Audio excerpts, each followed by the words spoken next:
So we come to the 35th move, basically the last move of these three forms are stuck together, 8 brocades and 18 form qigong sequence and like a 9 form sequence. Again, it's just basically Tai Chi closure at the end.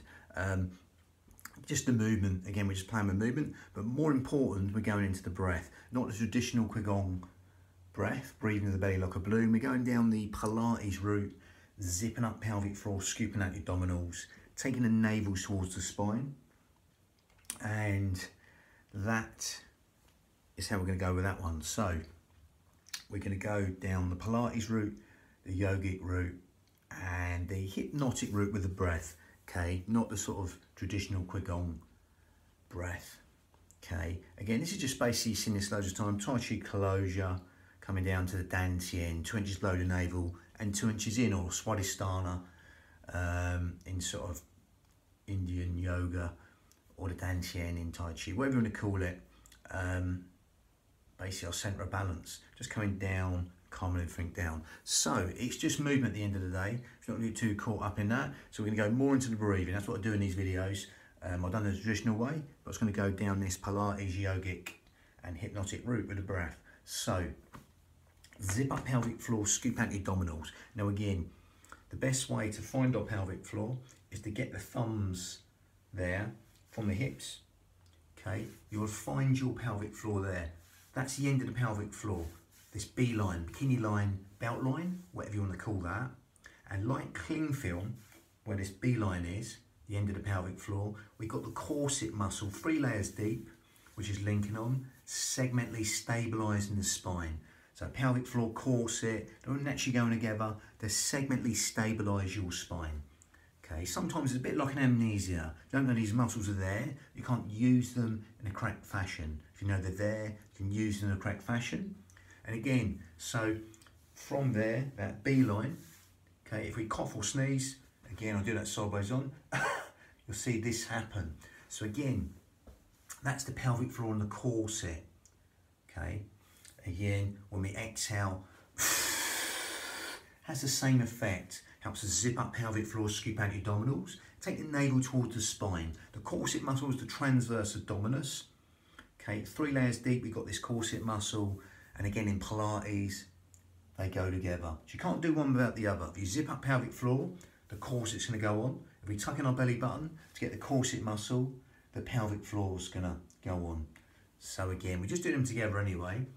So again, the best way to think of engaging your pelvic floor right now, so you're on a long journey, you'll go to the toilet and you'll stop yourself going, that's your pelvic floor. Okay, so you do that now and gather into the belly button. That'll naturally help us breathe into these lower lobes of lungs, the intercostals, the ribs, anywhere but the stomach. So as we zip up pelvic floor and scoop out your abdominals, we're gonna get these 2 middle fingers touching underneath the breastbones, okay? On the sternum, the breastbones, the xiphoid process, the sternum, palms on the lower lobes of lungs. These 2 middle fingers touching underneath our breastbones. And as we zip up pelvic floor and scoop out your abdominals, we're going to breathe in through the nose and exhale through pursed lips. As we keep the shoulders down, you'll see these 2 middle fingers slightly parting and coming back to touch each other. Just adding width to the lungs and length to the out breath. That lovely, free, expansive breath. Just coming in organ deep, cell deep, even bone marrow deep. I'm just over exaggerating there. You'll see this motion happening. So as you zip up pelvic floor and scoop out your abdominals, just feeling that breath come into these lower lobes of the lungs. Fingers are just moving like seaweed on the bottom seabed to the sides and back. Just adding width to the lungs. As you take the hands down, safe in the knowledge that breath is going into these lower lobes of lungs as you breathe in through the nose and exhale through pursed lips. You're sort of blowing out a candle through pursed lips.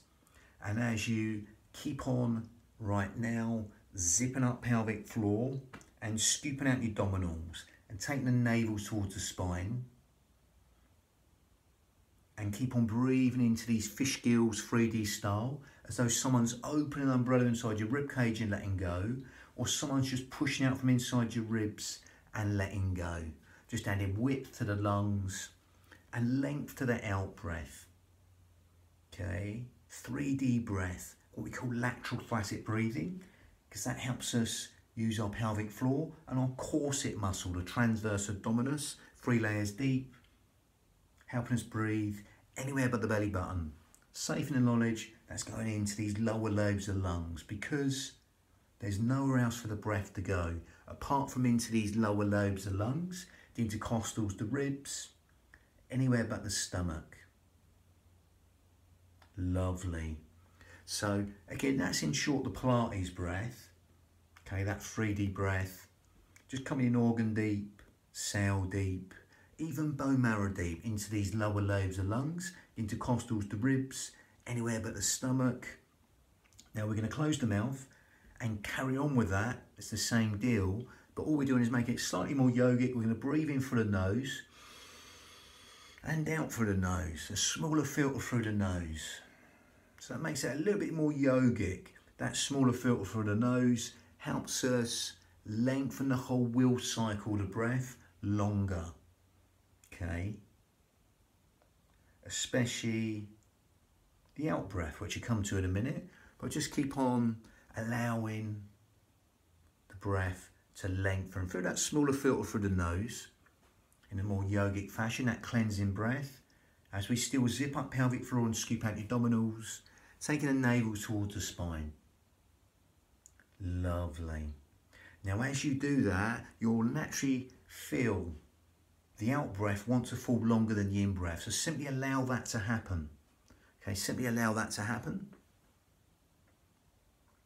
The in breath's conscious thought, the out breath is subconscious thought. So by extending that out breath longer than the in breath, we're just encouraging sleep, digestion, rest, and relaxation, all on that lovely elongated out breath.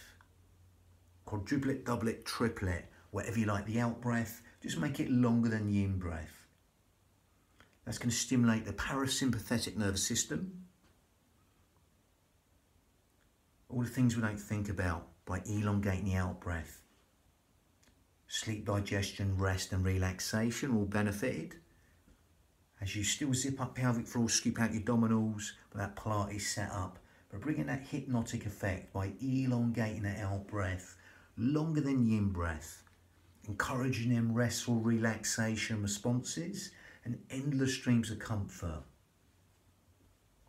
Lovely, smooth internal energy is stimulated within the nerve system. Cellular communications benefited, organ function, that natural state of wellness and renewal, all being benefited by simply elongating the out breath longer than the in breath, allowing that simplicity just to relax the mind at will. Now, if you want to make this slightly more advanced yogic breath, if you can't get this, don't worry. Then you can grip at your esophagus, narrow the esophagus, and make a sighing, whistling, silky sound called ujjayi breath in Sanskrit. So it sounds like this. Keep the shoulders down, but with the mouth shut. It's like that sound with the mouth shut. Sighing, whistling, silky breath. Nearly sort of Darth Vader breath. Breathing in.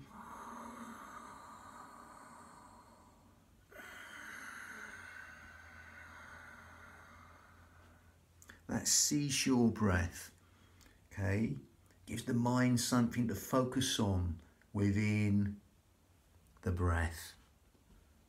Lovely, soft, silky, whistling ujjayi breath, focusing breath. Okay, ujjayi breath in Sanskrit will help stimulate the thyroid gland, which helps with weight control, etc. Helps us build the heat in the body, helps us fan the fire, to burn all the toxins in the body. Ujjayi breath. If you can't get that, don't worry. Carry on zipping up pelvic floor, scooping out your abdominals, elongating the out breath longer than the in breath, in and out through the nose. But otherwise, ujjayi breath, you'll even lengthen the whole will cycle even longer. Okay, so with that, it's a nice simple motion, just breathing in and exhaling really long. See how long you can make this out breath.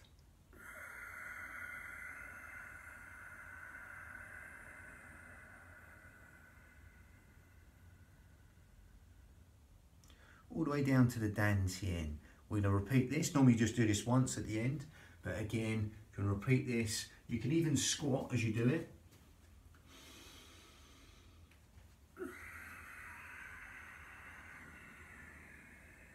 Coming down, I would go with the Iyengar principles, Iyengar yoga principles, going no lower than knees in line with toes, or less if you like. When the knees come in line with toes, you stick your tailbone out. But again, go no lower than knees in line with toes. Okay, breathing coming up, you're gonna come up on the heels, then exhale down, as if you're sort of wiping away the mist from the day, allowing the shoulders to drop. Just thinking of coming down to that dantian, 2 inches below the navel and 2 inches in. Again, we come back and demonstrate. Breathing in sharper here. Feet hip width apart, or slightly wider than hip width apart. They're facing the front, they're not Charlie Chaplin. We're going to descend down. Going to come up on the heel, toes you can do, and exhale down.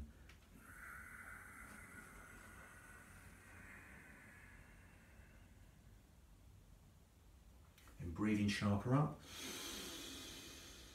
You're going to come on the toes, feel free. You can even drop.